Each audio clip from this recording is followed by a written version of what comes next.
প্রশ্ন, সেটা হচ্ছে যে জামাত কেন এত ভালো করলো এই আলোচনা? জামাত ভালোটা আমি কালকে একটু করে বলেছি। জামাতের জন্য এটি ছিল, জামাত ভালো করার, বিএনপি করার প্রত্যেকটার আলাদা আলাদা গবেষণা আছে।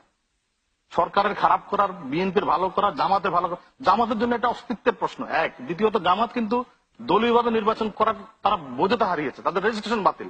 কিন্তু এই নির্বাচনটি তাদের জন্য একটা মানে তাদের শক্তি সহ করার একটি নির্বাচন। এবং তাদের একটা জামাত কোথাও দেখেছেন জামাতের একজন বিদ্রোহী প্রার্থী আছে?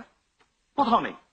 কিন্তু আপনি দলে দলে দেখবেন আওয়ামী লীগের বিদ্রোহী প্রার্থী আছে, দলে দলে বিএনপির বিদ্রোহী প্রার্থী আছে। জামাত হচ্ছে একটি সুসংগঠিত সংগঠন।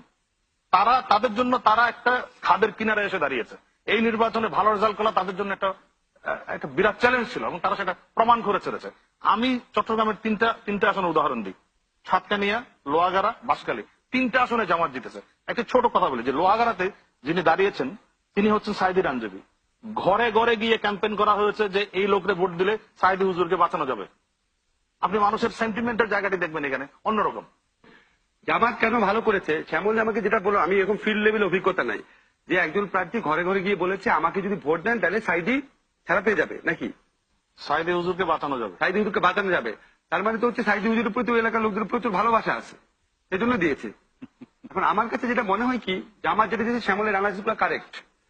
তারা যেই রকম ডেডিকেটেডলি একটা ইলেকশন করতে পারে, তারা একটা রেজিমেন্টেড দল টাইপের। আওয়ামী লীগ বিএনপি এরকম রেজিমেন্টেড দল না। এটা করেছে, অস্তিত্বের লড়াই ছিল, এটা করেছে।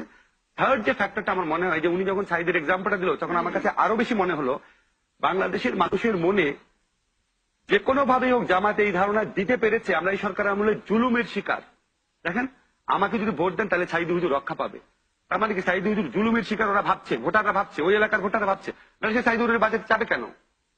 যে কোনো ভাবেই হোক আওয়ামী লীগ সরকারের জুলুমের শিকার তারা হয়েছে, এই মেসেজ জামাত কিছু কিছু জায়গায় দিতে পেরেছে আর কি। এটা আমাদের ডিসকাউন্ট করা উচিত না। এটা যদি আমরা ডিসকাউন্ট করি তাহলে আমরা প্রকৃত চিত্রটা বুঝতে পারবো না। আওয়ামী লীগ আমলে আমরা একটা নতুন ডেভেলপমেন্ট দেখলাম যে আওয়ামী লীগ জামাতের বিরুদ্ধে এত ব্যবস্থা নেওয়ার পরে বাংলাদেশের তৃতীয় বৃহত্তম দল এখন আর জাতীয় পার্টি না, জামাত হয়েছে। এখানে আওয়ামী লীগ গভর্নমেন্ট তারা আপনার জামাতকে একটা জঙ্গি ফ্যাসিস্ট দল মনে করে।